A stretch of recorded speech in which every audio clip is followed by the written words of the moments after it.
Hello, I'm Michael Sleeman, and I'm a master's student at the University of Toronto. I am working with my supervisor, Professor Masayuki Yano, on goal-oriented model reduction methods for parametrized time-dependent nonlinear PDEs. We are interested in output prediction for parametrized PDEs in the many-query context. In the many-query context, we solve parametrized PDEs and evaluate their output for many different parameters. This is very important in the context of optimization and uncertainty quantification. Today, we will be looking at lid-driven cavity flow and a reaction diffusion equation. Here's the problem statement for our parametrized partial differential equation. Given a parameter, find a solution that satisfies our partial differential equation and evaluate the output. Our goal is to automatically train reduced models for time-dependent nonlinear PDEs. We want these models to be rapid and reliable. By rapid, we mean that the online cost is orders of magnitude lower than the full order model. By reliable, we mean that we have quantitative control of the output error with online efficient error estimates. By automated, we mean that we can train the model automatically with minimal user intervention. Model reduction is very useful in the many-query context because it allows users to look at many parameters more quickly than they would be able to do using the full order model. We will use finite element methods to collect our training data. We consider a high-dimensional calligraphic n sub h dimensional truth space denoted by calligraphic v sub h. Given a parameter, find a truth solution that lies in the truth space and satisfies our residual.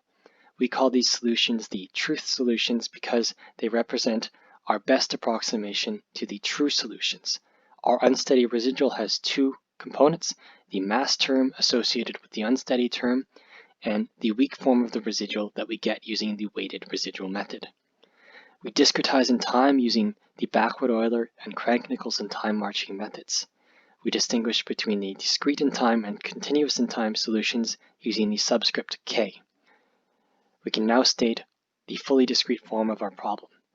Given a parameter, find solutions that lie in the truth space and satisfy our residual for all time steps k.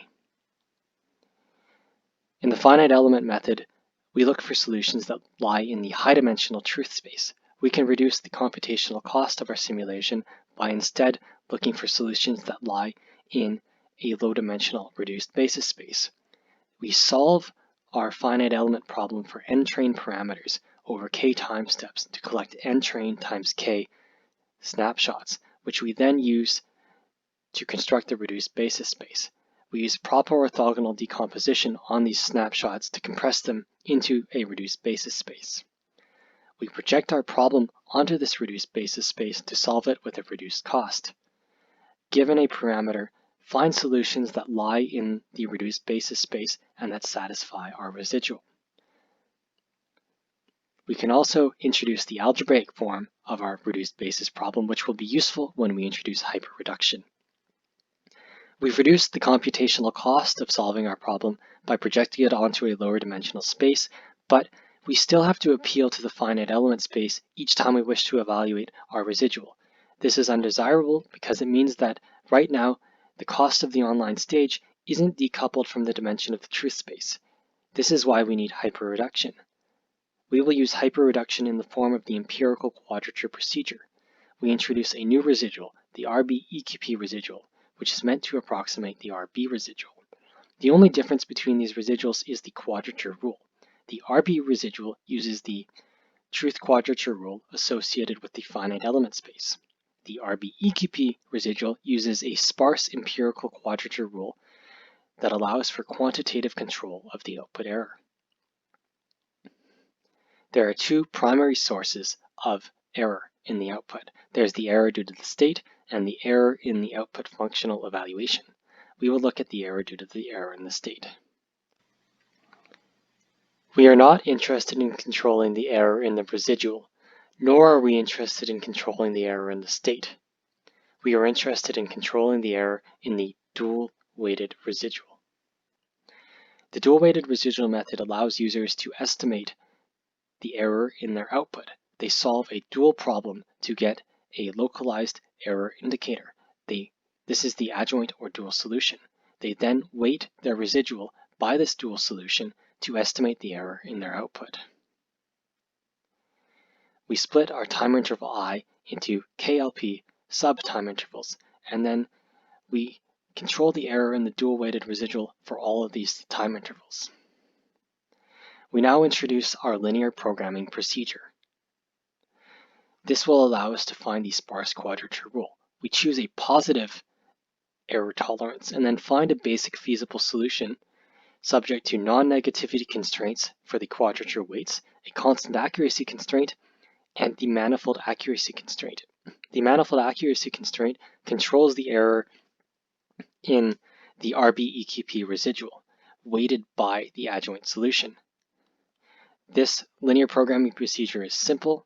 It gives us a sparse and online efficient quadrature rule, and it allows for direct control of the output error. We also need a way to estimate our error in an online efficient manner. First, we collect snapshots by solving our dual problem in the finite element space. We compress these snapshots into a dual reduced basis space. We project our dual problem onto this reduced basis space, which allows us to solve it with a reduced computational cost. But again, the cost still depends on the dimension of the truth space. Therefore, we need to introduce hyperreduction in the form of EQP in a very similar manner to what we did previously. One of the main advantages of the goal-oriented EQP framework is the online efficient error estimate. This allows for bootstrapping in the greedy training procedure. We choose our first parameter, mu1. Then we solve the primal and dual finite element problems to collect snapshots, which we use to construct our reduced basis spaces and to get our empirical quadrature rules. We then bootstrap and solve the primal and dual RB-EQP problems for all of our training parameters in our very, very large training set. We identify the parameter associated with the largest error estimate and add that to our greedy training set. At each iteration, we solve more and more finite element problems and have more and more basis functions. We repeat this over and over again until we converge to the desired error tolerance. Before we present results, we're going to discuss the most relevant related work. Other researchers have worked on nonlinear model order reduction, such as the work on GAPI-POD, the empirical interpolation method, and the Gauss-Newton with approximated tensors method. Other researchers have focused specifically on parametrized time-dependent reduced order models, such as the work on the empirical interpolation method for unsteady PDEs. Moreover, other researchers have also applied the dual-weighted residual method in the context of ROM. What makes this work different from previous work is the emphasis on quantitative and automated output error control for time-dependent problems, coupled with online efficient error estimates. We are now going to look at two example problems, starting with a nonlinear reaction diffusion equation, followed by a lid-driven cavity flow. Here is the problem statement for the nonlinear reaction diffusion equation. We have a nonlinear source term, which has a nonlinear reaction term and a sinusoidal forcing function. The nonlinear reaction term has two parameters, mu1 and mu2. Mu2 controls how nonlinear our reaction term is, while mu1 controls how much the reaction term contributes to the source term. Our output is the mean temperature. We also solve this problem by integrating from 0 to 2 time units over the unit square spatial domain. Here we animate the solution to the reaction diffusion equation for two different sets of parameters. The case on the left is highly nonlinear, while the case on the right is less nonlinear. As the magnitude of the reaction term increases, it acts as a damper for positive values. The magnitude of the reaction term is larger for the highly nonlinear case than it is for the less nonlinear case. So we notice for the highly nonlinear case, the positive values are damped while the negative values are not. Well, we notice for the less nonlinear case that neither the positive nor the negative values are damped. We now look at our RB EQP setup. We set a tolerance of 5 times 10 to the negative 4. We have our training set, our test set, and we have a uniform mesh with 650 degrees of freedom and 1,536 quadrature points. Here we demonstrate the rapid convergence in the output error as we add more primal basis functions. We are also able to approximate the primal problem very, very accurately using only 79 quadrature points.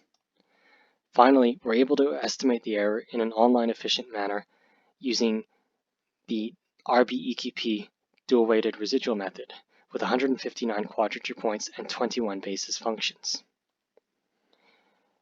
In the left plot, we demonstrate that as we decrease our error tolerance, we are able to decrease the error in the output. This demonstrates our quantitative error control. In the right plot, we've plotted the EQP points for the primal rule. This is just to illustrate what EQP is doing and to make the procedure more clear. Now that we've demonstrated our model reduction framework, we are going to look at a lid-driven cavity flow problem. Here we are solving the incompressible Navier-Stokes equations. The lid's velocity varies sinusoidally in time. We have two parameters, the Reynolds number and the frequency. Our output is the mean kinetic energy. Again, our error tolerance is 5 times 10 to the negative 4. We have a training set and a test set. This time we are using a non-uniform mesh with 3,364 degrees of freedom. We're using a non-uniform mesh so that we can get higher resolution towards the boundaries. We also have 5,472 quadrature points. Here, we solve the primal problem by integrating forward in time. Once we've solved our primal problem, we solve the dual problem by integrating backward in time. This gives us our localized error indicator that we can use to estimate the error in the output. We get a very sparse rule for the primal problem with only 106 quadrature points and 5 primal basis functions. We meet the desired error tolerance of 5 times 10 to the negative 4 as well. The dual problem has 964 quadrature points and 17 dual basis functions. This isn't quite as sparse as the quadrature rule for the primal problem, but it is still relatively sparse with only 18% of the number of quadrature points they have in the truth quadrature rule. Here we plot the quadrature points selected by EQP for the primal problem. This is an interesting plot because we get to see how EQP is choosing the points, and we notice that EQP chooses points that are more heavily concentrated towards the upper boundary, which corresponds to the lid that's driving the flow. This makes sense intuitively. To wrap up my presentation, I'm going to talk about the computational cost of the greedy training procedure. The cost of solving the primal problem and the cost of solving the dual problem are roughly the same. We will say that the cost of doing both is T time units. We perform 5 iterations of the greedy algorithm to converge for the lid-driven cavity flow problem. At each iteration, we have to solve 1 primal problem and n dual problems. We have to solve n dual problems because at each iteration we update the primal RB data. So we have to solve the FE dual problem again so that we have an updated error estimate. This means that in total we have to make 5 primal solves and 15 dual solves for a total of 10 solves, roughly. The major costs for the greedy training are the residual evaluations to collect the snapshots and to train EQP.